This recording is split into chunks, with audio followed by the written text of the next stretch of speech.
300 years ago, people did not believe that microorganisms could cause disease. They thought illnesses came from an imbalance of fluids in the body, or from breathing smelly air, which they called miasma. Calling a doctor or healer in the 1700s often hurt more than it helped. And it's worth asking why. Why did thousands of people pass on traditions that actually hurt the body when they were trying to help it heal? I'm Science Mom. And I'm Math Dad. Today, we're going to explore the difference between anecdotes and research.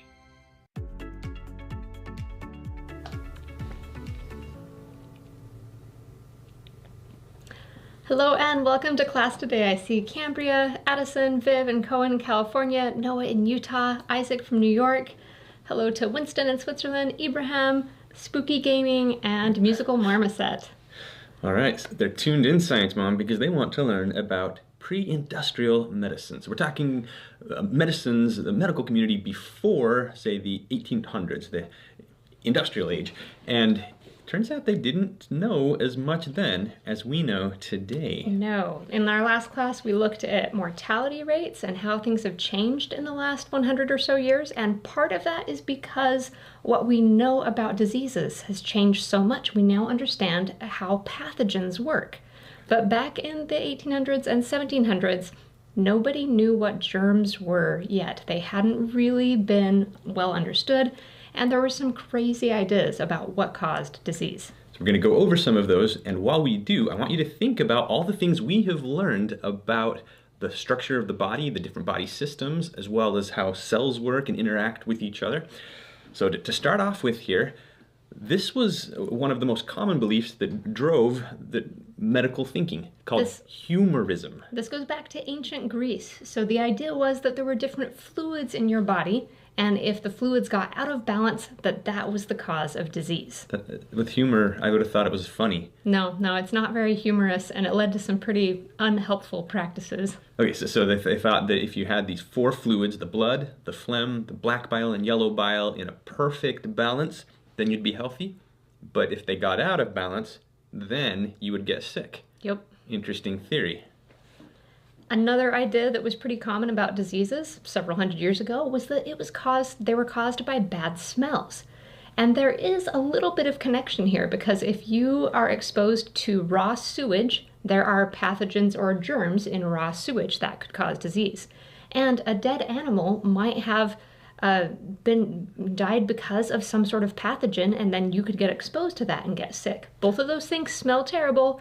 So they brought about this theory of miasma, but that's not the cause of disease. All right, but they were at least able to see the correlation. I guess that could be good. So on page 81, we have several examples, and these are real life traditions of things that would help when you got sick. And I want you to say either help or hurt for each of these. So our first one is bloodletting. This was used all the time for things like seizures, pain, just about everything. Fevers. What is it? What's bloodletting? They would make a cut usually in the arm, and then they would drain out a cup or two of blood, thinking that the body had too much blood in it. So if you took some of the blood out, then you would help them get better. Oh, wow. And I see Tinley says hurt, Flora says hurt, Anya and Will Sears and Enogram, everyone is saying hurt. And they've got to be right. There's no way that would be helpful. We need our blood. You do. You need blood to carry oxygen throughout your body, and removing it, you can lose some of it without any ill effect, but if you remove too much, it really hurts the body a lot. Yeah. Okay. For malaria, eat the bark of the cinchona tree. So is this going to be helpful or hurtful? Is this going to help or hurt? Interesting. You just go munch on some tree bark. Tree bark of a particular plant. It's one that has a little bit of a bitter taste, but they would make a tea out of it, and the tradition was that this helped protect people against malaria. They add sugar. Seeing Cambria says help, Great White says help, Veronica says help. The consensus this time is the opposite, and the Unbeatable Science Kids are correct. Good call. The bark of the cinchona tree actually contains a substance called quinine.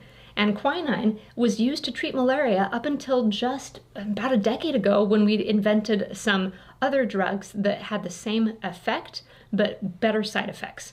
So this drug, this compound would help to stop the malaria, but it also caused quite a few side effects too, because our cells are fairly similar to the malaria parasite. So there were side effects, but it was one of the best cures available at the time. That's pretty cool, though. They might not have understood why it worked, but they figured out the right thing to do. Oh man, for smallpox, burn a pot of toads, then eat their remains. Is that going to help or hurt? This is a legitimate remedy that was recommended by a doctor back in the early colonies of the United States, back in the early 1700s. This was one of his top recommendations for smallpox. And we are going to go into a lot more detail on smallpox in a future lesson. But, Musical Marmoset says, hurt, ooh. Bad idea. Yeah. See, it would hurt both the frogs and the person. This is true. Yeah, okay. I expected them to get this one right, because it really just sounds like a terrible idea. Now, yeah, ashes, eating something that is completely burned away and now is ashes, that's not very nutritious. It's also going to have compounds in there that could actually harm the body. And also, the poor toads, what did they do to deserve that? Yeah, this was not helpful at all. Ooh, for mental distress, fevers, and many other diseases, try purging. So trying to throw up, essentially. So, is this going to help or hurt? And I like this cartoon here. Drink this cup of arsenic mixed with old toenail clippings. It will make you throw up. This is also a real prescription that was practiced way back in the 1700s. Now, you may have noticed, if you've ever been sick and thrown up, that right after you throw up, you feel a lot better. That often happens, but it's not necessarily that throwing up made you better. It's usually that you feel so miserable before you throw up that by comparison, when that nausea goes away, you feel better.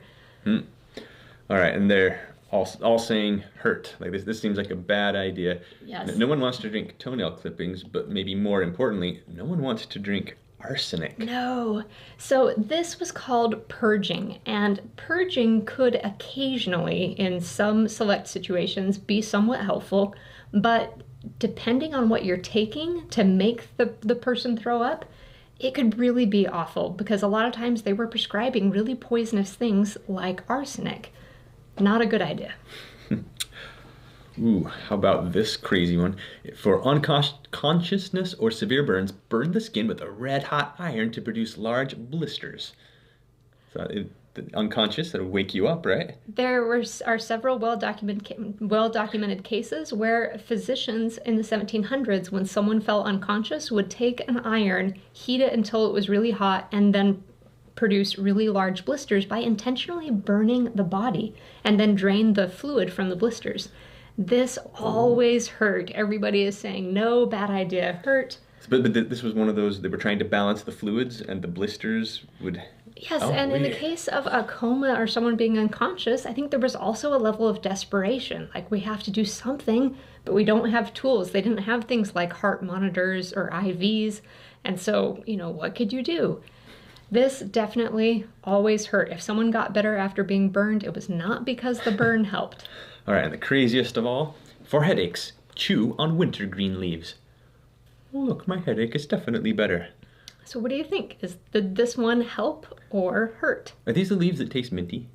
I believe wintergreen does taste minty. Interesting. Oh, I'm seeing help. Everyone's saying help. Good job, unbeatable science kids. Oh, not so crazy after all. So there are medications that you can find in most pharmacies around the world called aspirin. There's ibuprofen and Tylenol, and these medications are all safe to take in small amounts, and they reduce inflammation and reduce pain. Aspirin is actually found in wintergreen leaves and the bark of the aspen tree and several other plants. So taking wintergreen leaves and chewing on them, because the leaves contain aspirin, did help to get rid of a headache. Oh, pretty cool. All right, so they did know some things back then. Now, we've got to ask ourselves a question. We just looked at several examples of things that to us in modern times seem crazy. Who would prescribe bloodletting or burning? But it's important to remember that doctors and healers prescribed these things for thousands of years, and they were trying to help. So why would they tell people to do something that is hurting the body when they're trying to help it get better? I know why. confirmation bias. That's one of the big reasons. So we're going to talk a little bit about the difference between an anecdote and a study. This is an important thing to realize, and we're going to look at a few examples. All right. So anecdote number 1, Great Aunt Jean smoked 2 cigarettes every day and lived to be 122 years old. Therefore, the conclusion is smoking cigarettes makes people live longer. Did Math Dad come up with a correct conclusion? Is that something that you can say from that example, or is it incorrect, and why? Well, I mean, there she is, 122 years old, just smoking away, Science Mom. And this is based on a real-life example. One of the people who has lived the longest, with a world record for living the longest, did smoke regularly. But the chat seems less than convinced here, Science No, Mom. everyone is saying no, that is wrong, and it's because this is an anecdote. It's just based on one person's experience. Because if Aunt Jean had a twin, an identical twin with the same body, the same genetics, and if that identical twin didn't smoke, what if that identical twin then lived to 128? Yeah, we don't know, but that would be pretty old. All right, anecdote number 2. King Louis was sick with a terrible case of pneumonia. The doctors drained 3 pints of his blood, and the next day he began to recover. We can conclude, therefore, that bloodletting cures pneumonia. Is that a correct conclusion? Well, I mean, he's better, isn't he? He did get better, but was it because of the bloodletting? Because the doctor drained blood out of his body? So, yeah, we already talked about bloodletting maybe being more harmful. Yep, Katie says nope, and Will says no. I'm seeing lots and lots of no's in the chat. Here's the thing. To understand whether something has a good effect or a bad effect, it's really difficult to tell if you're just looking at one example. And that's why studies are so important. You saw in our video introduction some advertisements saying that smoking cured asthma. Back in the early part of this century even, and back in the 1800s, smoking was sometimes actually recommended by doctors, which sounds crazy to us now. But when studies were done, the evidence was really overwhelming that smoking was harmful. So here they had 200,000 people tracked for 5 years. Half of them smoked, half didn't. 103 of the smokers got lung cancer, but only 9 of the non-smokers. So in this case, the conclusion would say that evidence says smoking cigarettes increases the risk of lung cancer. And it definitely does. But that's something that you wouldn't know if you were just looking at one anecdote of this Aunt Jean who lived a long time. And also it wouldn't work if you were just collecting a bunch of stories. These studies are more carefully set up. So you notice about half smoked, half didn't, and then they were carefully tracked. And now with bloodletting, we have sort of a funny but sad real-life story that we'll tell for you. So if studies are done on bloodletting, we see the same thing with smoking, where the group that has bloodletting applied as a treatment, they do terribly, and it does not help. And in real life, back in the 1800s, there was a doctor named Dr. Benjamin Rush, who was a very popular doctor in America. And he was very fond of bloodletting and applied it all the time. But the opinions about bloodletting were starting to change because of a couple studies that had been done. And a mathematician named William Cobbett published results saying, look, during this yellow fever outbreak, most of Dr. Rush's patients died. And these other doctors who didn't do bloodletting, most of their patients survived. Ooh, that's pretty strong evidence, I would say. But Dr. Rush took him to court and sued him for libel, and he won. The judge ordered William Cobbett to pay him $5,000, which is about the equivalent of $200,000 in today's money, which is terrible. Why was he not able to convince him? He had data.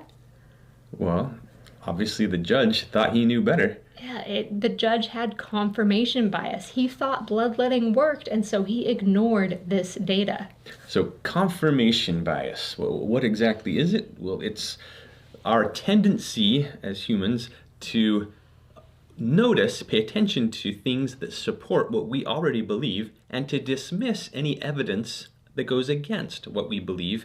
And it's really kind of terrifying how effective this is. We are really good at ignoring things that we don't want to fit into our worldview, and we're really good at noticing things that do fit our worldview, and that just reinforces it for us. And yeah, the evidence doesn't necessarily point the way we think it would, and in the world view we can build up in our heads.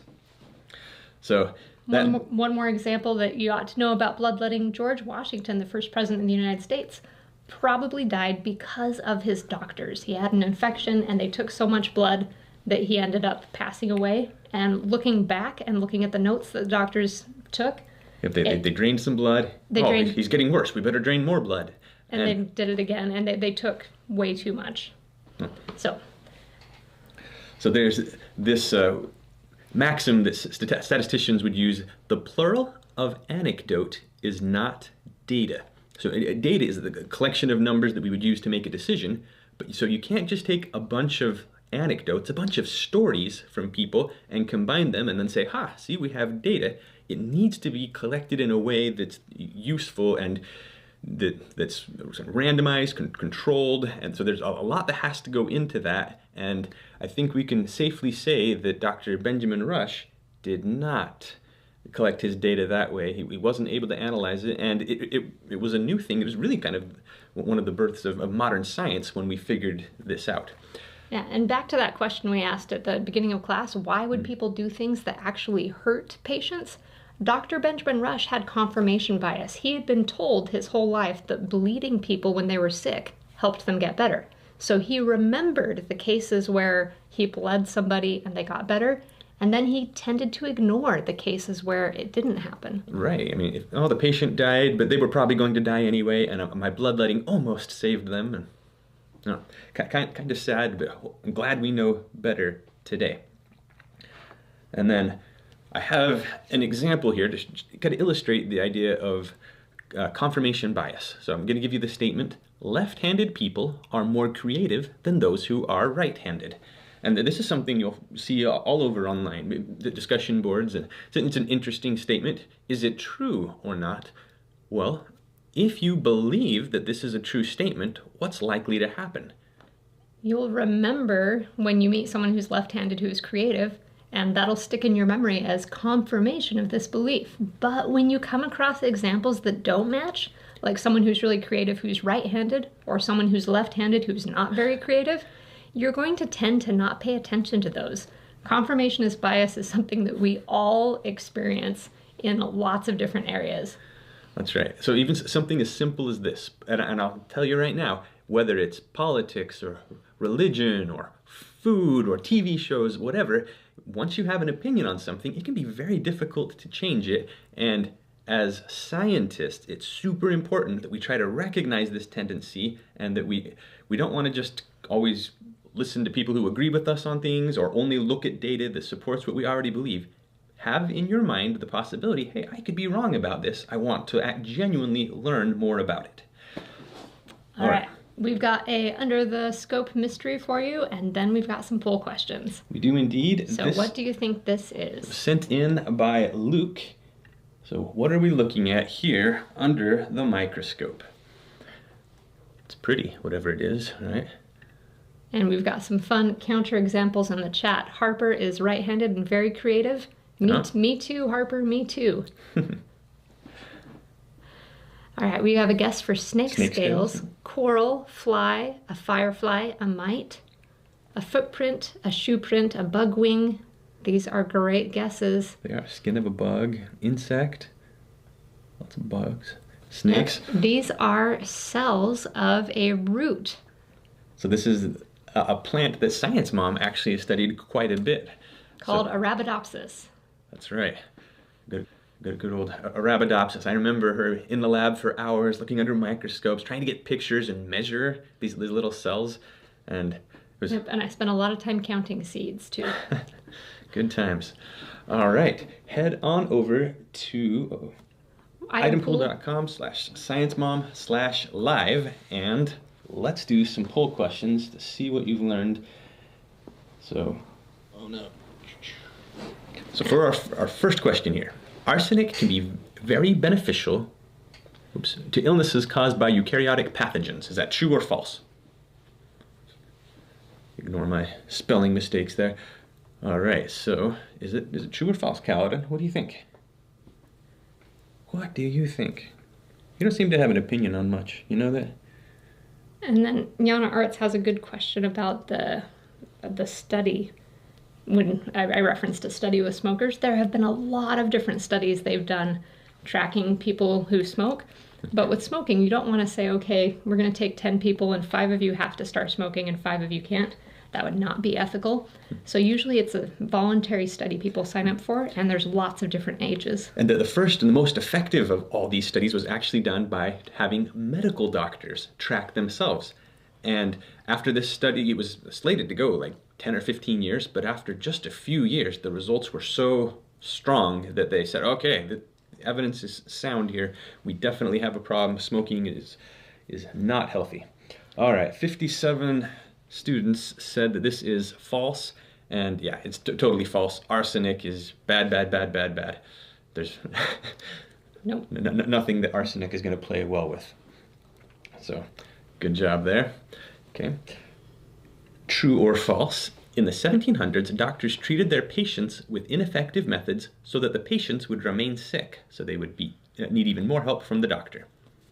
I will say in the 1700s, that's when the expression an apple a day keeps the doctor away sort of became popular. And a lot of people realized that if you got sick enough that you needed a doctor, things might not go well for you. Oh, I hadn't thought about that. I always thought that was an interesting saying. All right. Oh, you gonna get it, Kaladin? He's thinking about it. Get it. Ah, vampire pup. Oh. He almost got him. And Bree points out on page 73 we have the arsenic comic. So go back and read that. Okay, this one's kind of close. Ooh, science mom. Am I going to stump them here? I don't think so, Math Dad. And the answer here is false. Okay, so let me be very clear about this. So Dr. Benjamin Rush that we talked about and the other doctors, they were absolutely doing their best to help people live. It was all that they wanted was to help people, to cure them. They really thought they were doing the right thing. They just didn't know any better. Well, and they had theories that were incorrect. The theory about the 4 humors was not correct. Right. So and today the same thing. We won't claim doctors know everything, although they definitely know more today. And yeah, they want to help people. You might get a bad apple every once in a while, but far and away, they're doing their best. All right. I want you to select each true statement. So humorism is still accepted by doctors today. Miasma theory is accepted by doctors today. Humorism is rejected by doctors today, or miasma theory is rejected by doctors today. Oh boy, this could be the one, science mom. You never believe in me. The unbeatable science kids are unbeatable for a reason, Math Dad. One of these days she's going to say, go Math Dad, you can do it, you can beat them. No, okay, I'm seeing 2 bars. Getting big fast here. All right, I think it's pretty conclusive what they're voting on. And yeah, both theories are rejected today. They might have been a decent attempt to try to explain things, but they just didn't hold up. We now have germ theory. We have an understanding of microorganisms, these pathogens that are actually interacting with our own cells in certain ways. And I'm super glad we do. Okay, true or false? You can treat malaria by eating the bark of a cinchona tree. Covered that one pretty well, unfortunately. We did. Do you think Science Puppy can get a treat from your head, Math Dad? I don't know. Calvin, did you see it? It's right here. Right up here. Oh, no, not there. Mm-hmm. Not there. No, it doesn't see it.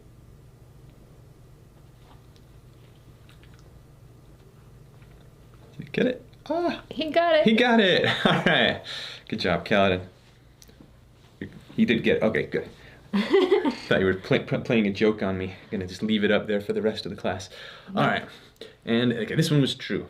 So eating the bark of this tree, I mean, I don't know that it's a full cure, but it can help you, prevent you from getting malaria, and certainly help it to be less effective. It definitely did help, although it also had some pretty strong side effects, and the treatments that we have now for malaria have fewer side effects. Okay, Is this an example of an anecdote or a study? I know 4 people who had high blood pressure, but they stopped eating fish and their blood pressure problems went away. Eating fish is detrimental to our health. Anecdote or study? Pick the best category. Oh man. Everybody's still picking one category. This is not boding well for me, Science Mom. Okay. And the correct answer here is that this is an anecdote. This is a story. Okay, that's because they said, I know 4 people. What if they knew 14 people? Then would it be a study? Or 400? No. No. Still wouldn't be a study if it's just you're collecting anecdotes. To be a study, you have to have a control group, which we'll talk a little bit more about in the future lesson. It takes a lot of planning. Not the type of thing you can just Google and say, hey, did you guys eat fish? Hey, and try to figure out. It doesn't work that way. Okay, so that's 5 out of 5 for the Unbeatable Science kids. Today we have another tongue twister. We have to say this 5 times fast. We've got cricket critic, which I can already tell is going to be pretty hard. Here goes. Cricket critic, cricket critic, cricket critic, cricket critic, cricket critic. That's a tough one. Oh, your turn. My turn? Oh no. Cricket critic, cricket critic, cricket critic, cricket critic. I crashed and burned quickly on that one. Yeah, even 5 times is too much for this one. So make sure you all try this. And with that said, on Friday we'll pick up and we'll learn how we turned the corner from this pre-industrial medicine and started heading towards some better science and some better understanding of how to treat people. Work hard, grow smart, and we'll see you in the next lesson.